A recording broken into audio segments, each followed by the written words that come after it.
Hey all right friends, welcome you all in today's the Hindu news discussion. Date है आज की 29 सितंबर। और सबसे पहली न्यूज़ हम डिस्कस कर लेते हैं। सबसे पहली न्यूज़ आ रही है अपने पास, दैट इज़ कोविड-19 वैक्सीन लाइकली इन अर्ली 2021। जो अपने हेल्थ मिनिस्टर हैं, यूनियन हेल्थ मिनिस्टर, उन्होंने बोला है कि जो कोविड-19 की वैक्सीन है वो 2021 के फर्स्ट जो क्वार्टर होता है, जो कि मार्च, तब तक आ सकती है। और आईसीएमआर ने भी अपनी वेबसाइट पे वैक्सीन पोर्टल लॉन्च कर दिया है जिसमें कि ट्रायल्स की डिटेल है। और ये यहाँ पे केसेस दिए हुए हैं कि इंडिया जो है वो बहुत ही ख़राब स्थिति है। डेली के बेसिस पे ऑन एन एवरेज 83,875 केसेस आ रहे हैं। बट एक बात अच्छी है कि इंडिया में 3 लीडिंग जो ट्रायल हो रहे हैं वो इंडिया में ही चल रहे हैं वैक्सीन्स के, that is Covishield, then Covaxin and that is ZY-CoV-D। These are the 3 vaccines. तो अब इसके बाद जो पोर्टल है जो आईसीएमआर ने बनाया है वैक्सीन्स के लिए, उस पोर्टल में जो ह्यूमन पैपिलोमा वायरस और हेपेटाइटिस, कॉलेरा, टाइफाइड के बारे में, और बीसीजी जो कि छोटे बच्चों में टीबी होता है, उसका भी डिटेल उसमें दी हुई है पोर्टल में। Then next one is NIA court sentences IAS recruit to life term. जो एनआईए है, नेशनल इन्वेस्टिगेशन एजेंसी, जो कि 2008 में जो मुंबई में टेरर अटैक हुए थे उसके बाद बनी थी। तो जो एनआईए है उसका ज्यूरिसडिक्शन ऑल ओवर इंडिया में होता है। और एनआईए कोई भी जो केस जिसमें टेररिज्म इन्वॉल्व होता है, मनी लॉन्ड्रिंग इन्वॉल्व होती है, और इंटरनल सिक्योरिटी को हार्म करने वाले एजेंट होते हैं, इंडिया की सिक्योरिटी, सोवर्निटी और इंट्रीगल टेरिटरी को हार्म करने वाले जो केसेस होते हैं, उसमें एनआईए का ज्यूरिसडिक्शन होता है। और इसमें लास्ट जो से होता है वो सेंट्रल गवर्नमेंट का ही होता है। Then next news is UPSC reluctant to postpone civil services exam due on October 4। UPSC ने सिविल सर्विसेज एग्ज़ाम को October 4 पे रखा है, बट वो उसको पोस्टपोन नहीं कर रही है। कुछ डिमांड कर रही हैं कुछ पार्टीज़ की उसको पोस्टपोन करना चाहिए। देन नेक्स्ट न्यूज़ आ रही है, UN expert raises concern over eviction of slum dwellers in Delhi. अब दिल्ली में रेलवे लाइन के दोनों तरफ जो स्लम ड्वेलर्स हैं वो रिसाइड करते हैं, बट जो सुप्रीम कोर्ट है उसने ऑर्डर दिया है कि ये जो स्लम ड्वेलर्स हैं उनको जल्द से जल्द वहाँ से हटा देना चाहिए। तो जो यूनाइटेड नेशन स्पेशल रिपोर्टर हैं on rights to adequate housing, Balakrishnan Rajagopal, उन्होंने कंसर्न रेज की है और बोला है कि इंडिया जो है वो वायलेट कर रहा है article 2.3 of international covenant on civil and political right. तो ये न्यूज़ यहाँ से है। Then next news is and stubble burning in Punjab. Stubble burning क्या होता है? जब जो कोई भी क्रॉप है उसको रीप कर लिया जाता है, काट लिया जाता है, तो उसके बाद जो रेसिड्यू बचता है, नीचे कुछ डंठल टाइप चीज़ें बचती हैं, उसको फार्मर सबसे इजी मानते हैं कि अगर उसको जला दें। वो अगर उसको जला देते हैं तो जलाने के बाद जो उसकी ऐश है वो मिट्टी में ही मिल जाती, बट उसके साथ जो बहुत सारा जो स्मोक निकलता है वो स्मोक पंजाब से दिल्ली में आना शुरू हो जाता है, जिस वजह से स्मोक और फॉग की वजह से दिल्ली में स्मॉग बन जाता है, जो कि बहुत ज़्यादा पॉइजनस होता है। तो जिससे कि हाई लेवल ऑफ पॉल्यूशन होता है स्टेबल बर्निंग की वजह से, और जो लोगों के रेस्पिरेटरी फंक्शन को हार्म करता है और उनकी इम्यूनिटी को वीक कर देता है। तो इसके बेसिस पे पंजाब और हरियाणा में स्टेबल बर्निंग को ख़त्म करने के लिए प्ली, मतलब एक याचिका कोर्ट में लगाई गई है। देन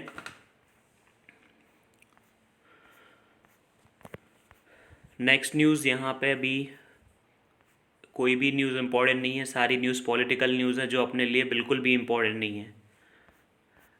अगर पॉलिटिकल न्यूज़ है then it is not important for all. Then two speeches, इसका टाइटल दिया हुआ है। नेक्स्ट जो अपना एडिटोरियल है, टू स्पीचेस, इसमें इन्होंने बताया है कि जो पाकिस्तान के प्राइम मिनिस्टर है इमरान खान, उन्होंने यूएन जनरल असेंबली के 75th एनिवर्सरी पे क्या स्पीच दी।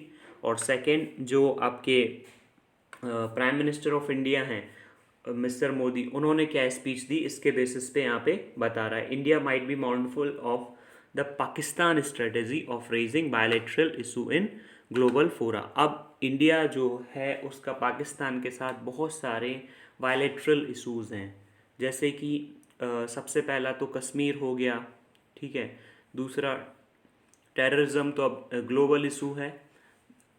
तो इस तरह से कुछ बायलैटरल इशू हैं, लेकिन पाकिस्तान वो बायलैटरल इशू ग्लोबल लेवल पे उठा रहा है। उसको वो इश्यूज अगर बात करनी है तो वो इंडिया के साथ करनी चाहिए। बस पाकिस्तान की आदत है कि वो हर बार कोई भी जो इशू होता है वो ग्लोबल लेवल पे उठाने की कोशिश करता है और as a attention seeker work करता है। तो पाकिस्तान के जो प्राइम मिनिस्टर हैं उन्होंने स्पीच दी यूनाइटेड नेशन जनरल असेंबली में, और बाद में एक दिन बाद दी उन्होंने वो, और एक दिन बाद प्राइम मिनिस्टर मोदी ने अपनी स्पीच दी। तो उन दोनों के जो स्पीचेस थी वो दोनों एकदम से कॉन्ट्रास्ट कर रही थी। जो मिस्टर मोदी जो थे वो फोकस थे इंडिया के on rule on the world stage, on roll on the world stage, दुनिया में इंडिया का क्या रोल हो सकता है। और उन्होंने इस बारे में भी बात की कि यूएन जनरल असेंबली में रिफॉर्म की बहुत ज़्यादा ज़रूरत है, और सिक्योरिटी काउंसिल जिसके परमानेंट मेंबर P5 आते हैं, China, France, Russia, UK and USA, उन्होंने इसको बोला कि इसको एक्सपेंड करने की ज़रूरत है जिससे कि इंडिया को रिप्रेजेंटेशन मिल सके। और लेकिन मिस्टर खान जो थे वो अपने देश मतलब अपनी कंट्री मतलब कि पाकिस्तान को छोड़ के इंडिया के ऊपर उन्होंने क्वेश्चन उठाना स्टार्ट कर दिया, जो कि एक मतलब गलत बात है। उनको अपनी कंट्री की बात उठानी चाहिए वहाँ पे। और प्राइम मिनिस्टर मोदी ने जो है उन्होंने कोई भी रेफरेंस पाकिस्तान का नहीं दिया, और वो सिर्फ टेररिज्म पे बस बोले, और broader term all over world में जो टेररिज्म है उस पर उन्होंने बात किया। Reply to mister Khan speech was left to an Indian diplomat. और ये जो स्पीच है इसका रिप्लाई देने का काम सिर्फ इंडियन डिप्लोमेट के हाथ में छोड़ दिया गया। और उसने बताया, डिप्लोमेट ने बताया कि ये सब इंसेसेंट रेंट है, मतलब बिना वजह का चिल्लाना है एक प्रकार से, और पूरी तरह से lies, miss information and wrong war mongering है, मतलब सब कुछ झूठ मूठ बोलना है जो मिस्टर खान ने रेफरेंस दिया है इंडिया में बिच। और जो मिस्टर खान की जो स्पीच थी उसका 1/3 जो था वो सिर्फ इसी बात पे था कि इंडिया के अगेंस्ट कैसे बोला जाए। और इंडिया रिपीटेडली उन्होंने बिलीफिकेशन किया अपनी प्रीवियस स्पीचेस जो उन्होंने दी थी इंडिया के बारे में लास्ट ईयर, उसी स्पीचेस को फिर से accusing the Modi government of state and sponsorship of Islamophobia, मतलब गवर्नमेंट खुद चाह के जो इस्लाम है उसके अगेंस्ट लोगों को भड़का रही है। देन एक्सट्रीमिस्ट आइडियोलॉजी RSS की फॉलो कर रही है, ही क्लेम्स। और उन्होंने ये भी बताया इमरान खान ने कि जो नाजी जर्मनी में न्यूरेमबर्ग में जो लॉ बने थे वैसे ही सिटीजनशिप अमेंडमेंट बिल है, मतलब उन्होंने सिटीजनशिप अमेंडमेंट एक्ट को न्यूरेमबर्ग लॉ से कंपेयर कर दिया जो कि 1935 में आए थे। वो एक तरह से रेसिज्म के लिए लेके आए थे, तो उसी से इन्होंने कंपेयर कर दिया। देन यूनियन टेरिटरीज जो हैं, 2 यूनियन टेरिटरीज बनी हैं, Ladakh and Jammu and Kashmir, article 370 को हटाने के बाद जम्मू एंड कश्मीर में। तो उसको भी उन्होंने एक इवेंट बताया कि जो फाइनल सॉल्यूशन, जैसे कि हिटलर के नाजी जर्मनी में फाइनल सॉल्यूशन था, वैसे ही इन्होंने यहाँ पे बताया कि जीनोसाइड हो रहा है स्टेट का, और UN लॉ नहीं मान रहे हैं। और फिर उन्होंने, जो पाकिस्तान के प्राइम मिनिस्टर हैं, उन्होंने अपनी बात कंक्लूड की LOC में जो टेंशन है और सीज फायर वायलेशन जो राइज हो रहे हैं। और मिस्टर खान जो हैं उनकी स्पीच को ईजीली काउंटर किया गया, ईजीली मिस्टर खान की स्पीच को काउंट किया गया कि पाकिस्तान की जो अपना खुद का रिकॉर्ड है माइनॉरिटीज़ के लिए, जब वो किसी दूसरे व्यक्ति पे क्वेश्चन उठा रहा है, दूसरी कंट्री पे क्वेश्चन उठा रहा है, लेकिन उसका खुद का जो ट्रैक रिकॉर्ड है वहाँ पे रहने वाली माइनॉरिटीज़ के लिए बिल्कुल भी अच्छा नहीं है। और उसके जो खुद के लॉ हैं वो माइनॉरिटीज़ को कोई भी हाई ऑफिस, इवन वहाँ के जो लॉ है उसमें मेंशन है कि वहाँ का प्राइम मिनिस्टर कोई मुस्लिम ही बन सकता है। ठीक है, तो उन्होंने पूरी तरह से जो इंडिया के जो डिप्लोमेट थे यूएन में, उन्होंने पूरी तरह से डिमोलिश कर दिया पाकिस्तान का पूरी तरह से अटैक। पाकिस्तान में खुद स्टेट टेररिज्म फैला हुआ है, मतलब पाकिस्तान, इंडिया ने लगाया आरोप कि पाकिस्तान स्टेट टेररिज्म फैलाता है। अब यहाँ पे इन्होंने बताया कि पाकिस्तान खुद जो है वो फाइनेंशियल एक्शन टास्क फोर्स जो है एक इंटर गवर्नमेंटल बॉडी है जो कि एक लिस्ट बनाती है कि कैसे, मतलब कोई कंट्री है जो टेररिज्म को कम्बैट कर रही है और अदर इशूज़ जो हैं उनको कम्बैट कर रही है, उसके बेसिस पे कंट्रीज़ को अलग अलग लिस्ट में डाला जाता है। तो पाकिस्तान अभी जो है ग्रे लिस्ट में है सिंस जून 2018, और अक्टूबर में फिर से उसका मतलब डिसिसिव मूवमेंट है। अगर कंट्री को ब्लैक लिस्ट कर दिया जाता है तो उस पर कोई भी जो आने वाला इन्वेस्टमेंट है अदर कंट्रीज से और मल्टीलेटरल जो ऑर्गेनाइजेशन है वहाँ से, जैसे वर्ल्ड बैंक एंड आईएमएफ, तो फिर वो लोन मिलना भी बंद हो जाएगा पाकिस्तान को। और पाकिस्तान के ऊपर ये भी एक्विजिशन लग रहे हैं, आरोप लग रहे हैं, his acquisition of reorganisation of JNK। उसने ये एक्विजिशन, ये आरोप लगाया कि JNK जो है जम्मू एंड कश्मीर, उसका रीऑर्गेनाइजेशन किया जा रहा है, वहाँ पे डेमोग्राफी चेंज की जा रही है, मतलब नए लोगों को बसाया जा रहा है। एंड लेकिन पाकिस्तान के पास, पाकिस्तान ने भी तो ऐसा किया है, उसने गिलगित बल्टिस्तान जो कि पाकिस्तान ऑक्यूपाइड कश्मीर में आता है, वहाँ पे resettlement of non Kashmiris in Pakistan occupied Kashmir for decades. अब ये इसमें इतना ही। Next one is coming from imperatives after India September virus peak. यहाँ पे राइटर का कहना है कि जो इंडिया का जो वायरस पीक है वो सितंबर में आ चुका है, और सितंबर के मिडिल ऑफ द मंथ में आ चुका है, और कोविड-19 जो इन्फेक्शन है वो सितंबर से अपना जो मार्च है नेक्स्ट ईयर का तब तक चल सकते हैं।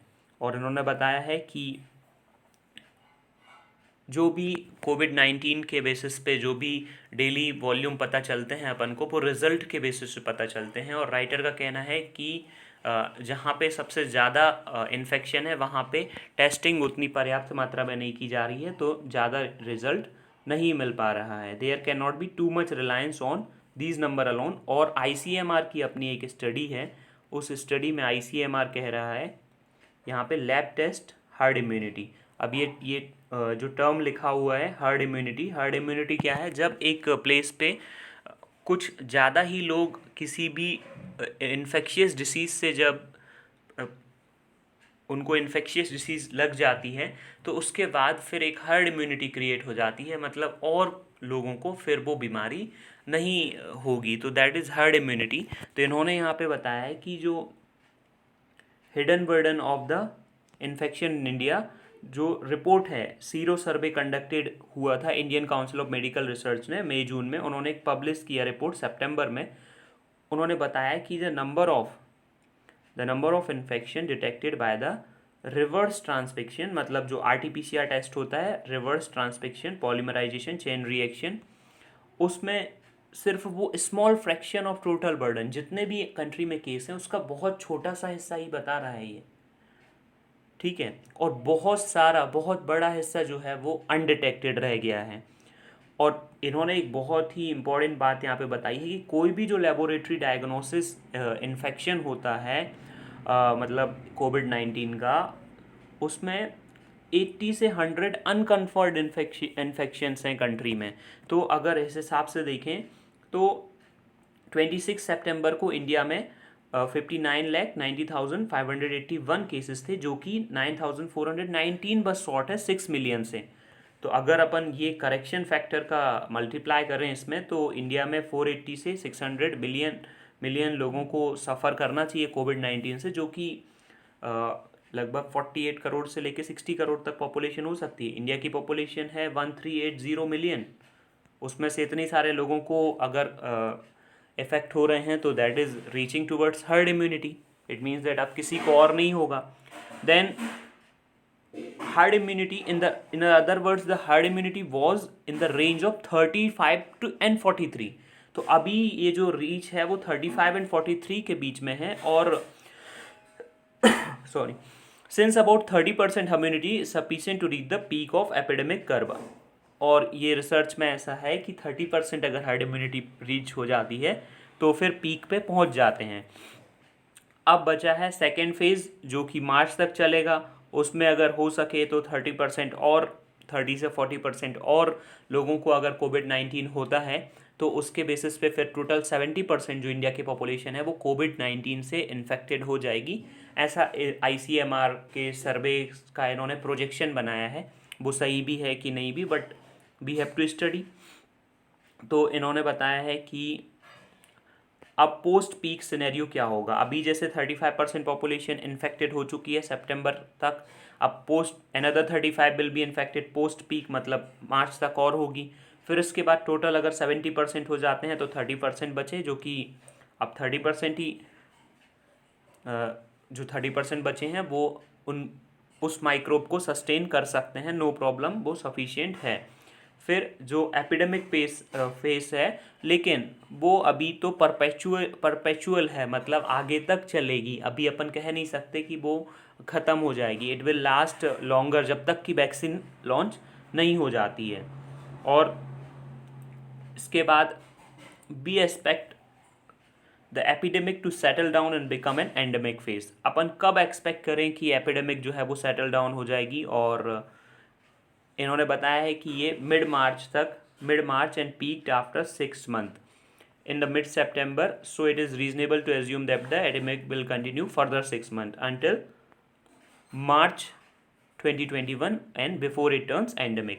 अब वैक्सीनेशन एंड एंटीबॉडी टेस्ट का इन्होंने बहुत ही अच्छा एनालिसिस किया है, वो अपन देखेंगे कि the steady state over the long term not the short term. So unless अगर वैक्सीनेशन करना है तो वैक्सीनेशन इतने सारे लोगों का 138 करोड़ लोगों का वैक्सीनेशन करने में गवर्नमेंट को बहुत ज़्यादा प्रॉब्लम होगी. तो गवर्नमेंट क्या कर सकती है, जो लोग इन्फेक्टेड हो चुके हैं उनको हटा दें, और जो न्यू बॉर्न हो रहे हैं इंडिया में daily, according to this report India में डेली 7,50,000 न्यू बेबीज़ बॉर्न हो रहे हैं. तो इनको गवर्नमेंट को वैक्सीनेशन देना चाहिए अकॉर्डिंग टू राइटर.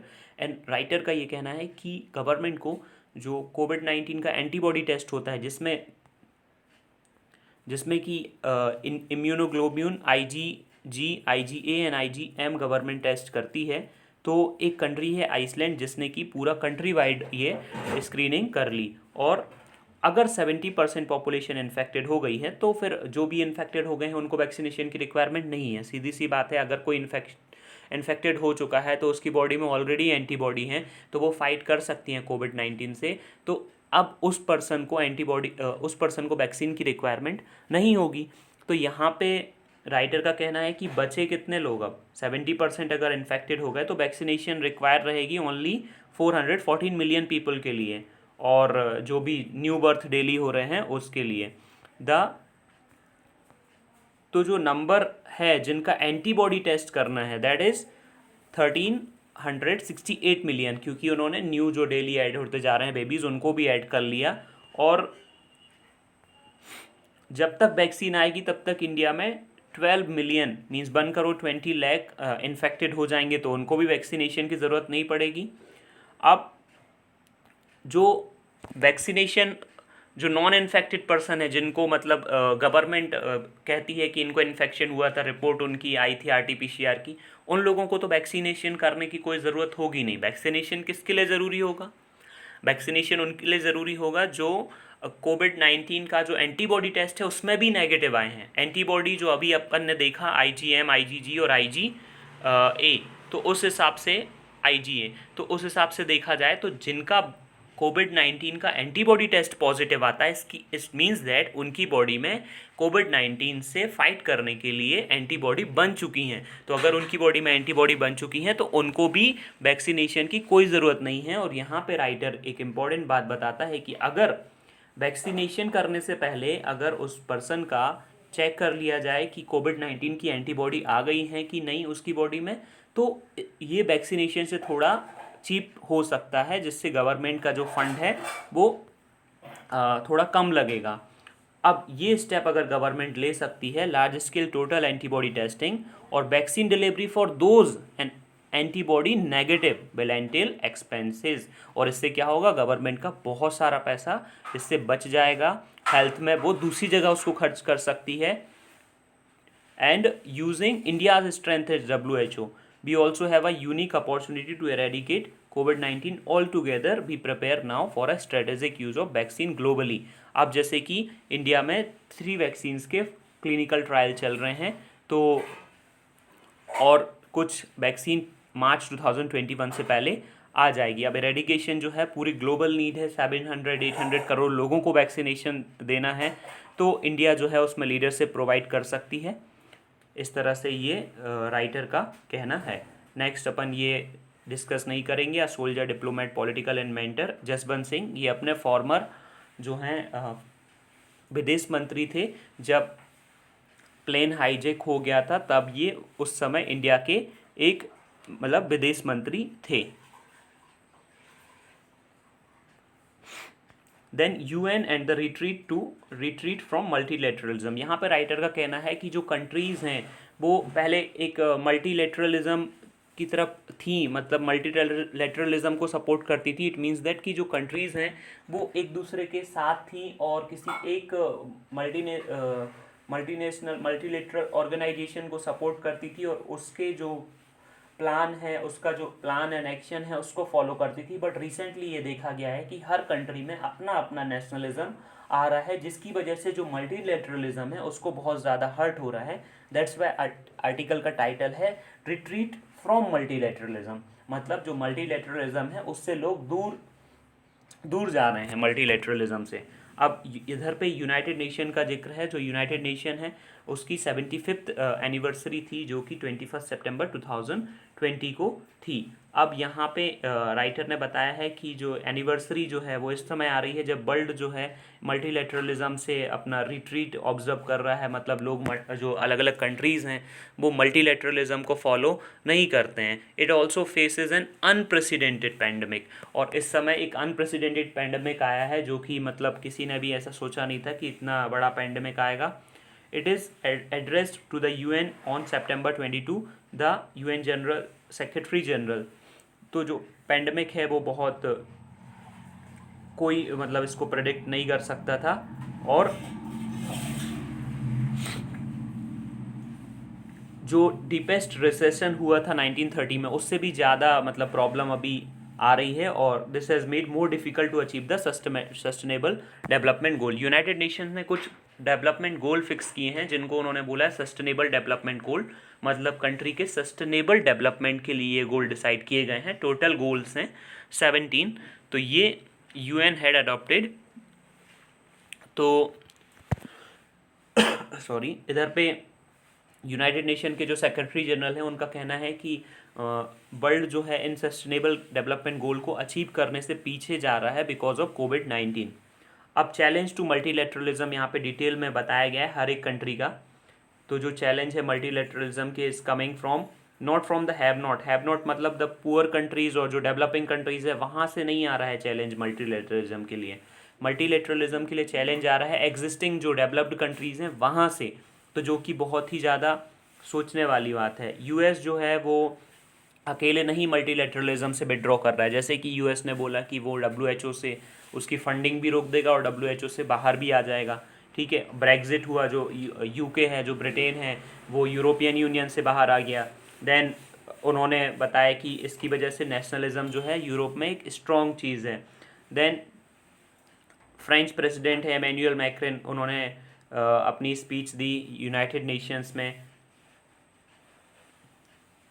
और जो अमेरिका है वो भी अब ऐसा बिलिंग नहीं कर रहा है कि वो कोई भी चीज़ का गारंटर ऑफ लास्ट रिसोर्ट, अगर आपका कोई प्रॉब्लम जो है कुछ कंट्रीज़ का या कोई मल्टीलेटरल प्रॉब्लम है उसको सॉल्व करने के लिए जो USA है वो सबसे पहले आगे आता है, तो वो भी अब इस तरह से गारंटी नहीं दे रहा है। और USA भी अमेरिका फर्स्ट की पॉलिसीज़ को अभी फॉलो कर रहा है, जो कि एक गलत चीज़ हो सकती है। और चाइना ने इस चीज़ का एडवांटेज लेते हुए, क्योंकि जो वेस्टर्न कंट्रीज़ हैं वो रिट्रीट कर रही हैं मल्टीलेटरलिज्म से, लेकिन जो चाइना है तो वो असर्टेन है कि उसका कोई रोल हो सकता है वर्ल्ड स्टेज पे।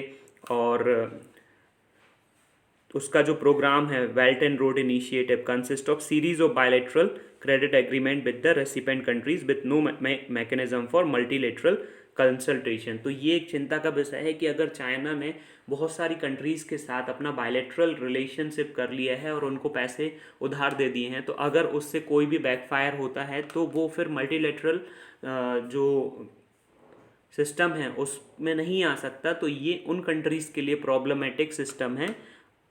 और यहाँ पे जो चाइना के प्रेसिडेंट हैं शी जिनपिंग, उन्होंने भी यूनाइटेड जनरल असेंबली में अपनी स्पीच दी, बट उन्होंने कुछ मेंशन नहीं किया। जो यूरोपियन यूनियन है and US sanctions against Russia has driven it closer to China. अब यहाँ पे रशिया की बात हो रही है कि जो रशिया है वो अब चाइना की तरफ जा रहा है, क्योंकि यूरोपियन यूनियन और जो आपका यूएस है उसने रशिया को सैंक्शन लगाए हुए हैं। वो सैंक्शन 2014 से चले आ रहे हैं, जब से रशिया ने जो है वो यूक्रेन का एक पार्ट था क्रीमिया, वहाँ पे रेफरेंडम करवाया था और रेफरेंडम के बेसिस पे क्रीमिया को यूके में अपना रशिया में मिला लिया था। तो इसकी वजह से यूरोपियन यूनियन और जो यूएस है उसने रशिया के अगेंस्ट सैंक्शन लगाए हुए हैं। The rift between the permanent members of security council. अब जो परमानेंट मेंबर्स हैं सिक्योरिटी काउंसिल के, उनके बीच में भी रिफ्ट मतलब कोई ना कोई मनमुटाव पैदा हो चुका है। जैसे कि परमानेंट मेंबर है China, Russia, France, UK and USA. अब यहाँ पे आगे का पॉइंट दिया हुआ है, प्रेसिडेंट डोनाल्ड ट्रंप ने चाइना का जो इशू है उसको हाईलाइट किया कि चाइना ने अपना जो इंटरनल फ्लाइट्स थी चाइना में उसको तो उन्होंने ऑफ कर दिया, लेकिन जो ओवरसीज फ्लाइट्स थी उसको जारी रखा। अगर उनको ये पता था कि वुहान वायरस आ चुका है तो then they should stop international flight then only. और उन्होंने जो वर्ल्ड हेल्थ ऑर्गेनाइजेशन के बारे में भी बोला कि वो भी अर्ली वार्निंग प्रोवाइड नहीं कर पाई। और president GSP sought to protect fight against COVID-19 as a matter of collective responsibility of international community। अब चाइना ने बताया कि वो अपना कमिटमेंट को ऑनर कर रहा है कि वो 2 बिलियन का क्रेडिट देगा उन कंट्रीज़ को जो कि डेवलपिंग हैं और कोविड-19 का क्राइसिस वो फाइट करना चाहती हैं। देन प्रेसिडेंट जो मैक्रन हैं जो कि फ्रांस के प्रेसिडेंट हैं, उन्होंने भी while the US withdrawing the world faces China's projection beyond its frontiers। मतलब उन्होंने बताया प्रेसिडेंट मैक्रोन ने कि जो वर्ल्ड है अब उसको प्रॉब्लम होगी बिकॉज USA जो है वो WHO से विड्रॉ कर रहा है और चाइना उसको कैचअप कर लेगा। So then there will be a problem.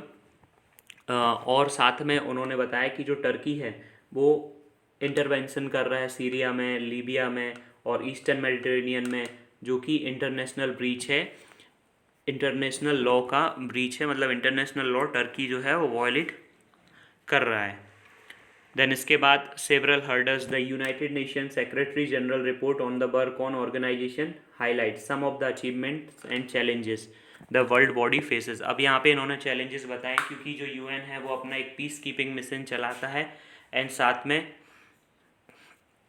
जो है UN peacekeeping mission, the UN peacekeeping budget a little over 8 billion is a small fraction of 1.9 trillion military expenditure governments made in 2019। All over जितनी भी government है उन्होंने 1.9 trillion का अपना जो defence budget launch किया है, उसमें से ये सिर्फ ऊँट के मुंह में एक प्रकार से बोला जाए तो जीरे के बराबर है। Yet it suffers from a paucity of resources, बहुत ज़्यादा रिसोर्सेज की कमी है। There was a outstanded assured contribution of 1.7 billion जो था वो पीस कीपिंग मिशन के लिए था। अब पब्लिक प्राइवेट पार्टनरशिप को बढ़ाने की भी बात की जा रही है। UN जो है वो पब्लिक गुड की बात कर रहा है, लेकिन in terms of peace and development of an remote part of world there may not be enough appetite on the part of corporation. The UN remains as intergovernmental body. अब इसके बाद ज़्यादातर जो वर्ल्ड लीडर हैं उन्होंने climate change के बारे में बोला और डोनाल्ड ट्रंप हैं उन्होंने बोला कि जो यूएसए है वो ऑलरेडी अपना एमिशन किसी और कंट्री से ज़्यादा कम कर रहा है, और चाइना से तो उसका एमिशन जो है वो आधा है। और चाइना ने अपनी बात रखी कि वो 2030 तक जो है वो एमिशन को कम कर लेगा और 2060 तक कार्बन न्यूट्रल कंट्री बन जाएगा। अब प्राइम मिनिस्टर ऑफ पाकिस्तान है, उन्होंने रेफरेंस दिया जम्मू एंड कश्मीर का, उस पर बात कर चुके हैं। और उनकी जो कंट्री है वो यूएन के सस्टेनेबल डेवलपमेंट गोल जो है उस पर 134th रैंक पे आ रही है, जो कि मतलब lowest of any country in south Asia. अब प्राइम मिनिस्टर जो मोदी हैं उन्होंने रिफॉर्म की बात की है कि यूनाइटेड नेशन में रिफॉर्म होना चाहिए, और उन्होंने अपना बताया कि हमारा जो बजट है यूएन पीस कीपिंग मिशन के लिए, हमारा जो कंट्रीब्यूशन है वो फेयर एंड जस्ट है। तो इस तरह से ये था। अब यहाँ पे एक कार्टून को डिस्कस कर लेते हैं, बहुत ही इंटरेस्टिंग ये कार्टून यहाँ पे दिया हुआ है। ये जो आपको पर्सन दिख रहे हैं ये इधर कार्टून में डिपिक्ट कर रहे हैं, ये बिहार के डीजीपी थे पहले, गुप्तेश्वर पांडे जी। इन्होंने क्या किया था पहले, ये मतलब डीजीपी थे तो यहाँ पे ये पुलिस बनाया हुआ है, और फिर इन्होंने अपनी ये वर्दी उतार के और ये चले गए थे पॉलिटिक्स में 2009 में। ये सोच के गए थे कि इनको जो बिहार है वहाँ पे कोई भी एक सीट से लोकसभा का इलेक्शन मिल जाएगा फाइट करने के लिए बीजेपी की टिकट पे, बट बीजेपी ने उनको मना कर दिया। सो बिकॉज ऑफ दैट वो फिर वहाँ से देखो ऐसे भागते हुए वापस पुलिस में आ गए थे। 9 मंथ का उन्होंने गैप लिया था, उसके बाद वो वापस पुलिस में आ गए थे आफ्टर दिस। अब यहाँ पे ये वापस से अभी अभी रिसेंटली उन्होंने बीआरएस लिया है, वॉलेंट्री रिटायरमेंट फ्रॉम सर्विस, और वो वापस से उन्होंने जेडीयू पार्टी को ज्वाइन कर लिया। तो यहाँ पे कार्टून के बेसिस पे डिपिक्ट किया है। देन नेक्स्ट है, नेक्स्ट न्यूज़ यहाँ से अपन को मिल रही है कि NIA court sentences IAS recruit to life term. ये अपन ने फर्स्ट पेज में डिस्कस कर लिया था कि जो नेशनल इन्वेस्टिगेशन एजेंसी है उसने आईएएस जो है इस्लामिक स्टेट का जो रिक्रूट है उसको लाइफ टर्म के लिए इम्प्रिजनमेंट दिया है। देन सोनिया गांधी हैं, उन्होंने एक इम्पॉर्टेंट बात बोली है जो अपने लिए एग्ज़ाम के पॉइंट ऑफ व्यू से इम्पॉर्टेंट हो सकती है। Bring new farm law, Sonia tells Congress CMs take steps under article 254 to override 3 central laws. उन्होंने बोला कि जो सेंट्रल लॉज हैं, उन्होंने बताया कि जो आर्टिकल 254 है कॉन्स्टिट्यूशन का, वो अलाउ करता है स्टेट लेजिस्लेचर को कि वो लॉ पास कर सके जो कि एंट्री एग्रीकल्चर हैं अकॉर्डिंग टू दैम। तो वो जो लॉ है वो सेंट्रल लॉ हैं, और वो यूनियन और स्टेट जो है, जो फेडरलिज्म का कॉन्सेप्ट है इंडिया में, उसको ब्रीच कर रहा है अकॉर्डिंग टू दैम। तो वो चाह रहे हैं कि जो लॉ है वो एज अ जो आर्टिकल 254 है वो स्टेट गवर्नमेंट को ये पावर देता है कि वो कोई भी जो लॉ कॉन्करेंट लिस्ट में आता है उसको, स्टेट का अगर कोई प्रॉब्लम है उसमें, तो वो उसको बाईपास करके उस लॉ को अमेंड कर सकता है। तो फिर बट एक बात बस रह जाती है, उनको प्रेसिडेंट का एसेंट बस लेना होता है। देन फार्मर्स का जो प्रोटेस्ट चल रहा है। देन नेक्स्ट है MHA extend ban on CNK। तो MHA मतलब मिनिस्ट्री ऑफ होम अफेयर्स ने क्या किया है, जो बैन लगाया था नागालैंड की, Nagaland National Socialist Council of Nagaland Khaplang, उस पर अनलॉफुल एसोसिएशन के बेसिस पे 2015 में बैन लगाया था। उस बैन को उन्होंने एक्सटेंड कर दिया है, क्योंकि ये जो है NCCN उसके ऊपर 104 जो है वो वॉयलेट इंसिडेंट्स के आरोप लगे हुए हैं। देन इसके बाद offset clause goes for IGAs।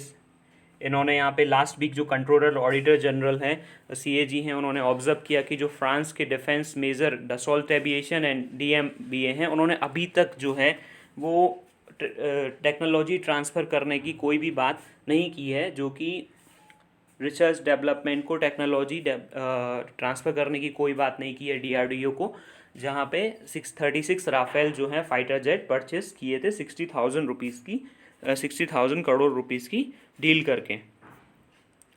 The next है new codes don't promote hire and fire.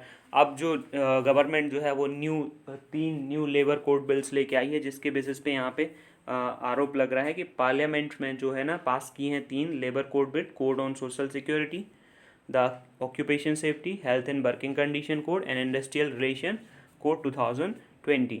तो इस पे ये आरोप लग रहे हैं कि ये हायर एंड फायर को सपोर्ट करता है, मतलब कोई भी पर्सन जो है, कोई कंपनी है किसी पर्सन को हायर करेगी और जब उसका मन होगा वो उसको निकाल सकती है काम से, तो ऐसा इस पे आरोप लग रहा है। नाउ नेक्स्ट है अपना वर्ल्ड पेज से कुछ न्यूज़ है अपने पास। Armenia and Azerbaijan clashes enter second day, toll rises. जो अजरबैजान है एंड आर्मेनिया है उसके बीच में डिस्प्यूट चल रहा है, और वो जो उनके बीच में जो वार है वो सेकेंड डे पे पहुंच गया है, और टर्की जो है वो अजरबैजान की हेल्प कर रही है। और उन लोगों का जो मेन इशू है वो चल रहा है नागोर्नो काराबाख रीजन के लिए, जो कि अभी वर्ल्ड में रिकॉग्नाइज किया जाता है आर्मेनिया का, बट अजरबैजान उसको चाहता है। तो बिकॉज ऑफ दैट दोनों कंट्री में फाइट चल रही है और वो सेकेंड डे में आ चुकी है। तो that's all in the Hindu today's news discussion. Subscribe to our channel and like the video. अगर आपको पसंद आया हो कमेंट तो ज़रूर करें, कोई भी कमेंट करें, रैंडम कमेंट करें। आपको अगर वीडियो अच्छा लगा है then I will bring tomorrow new video. Thank you very much.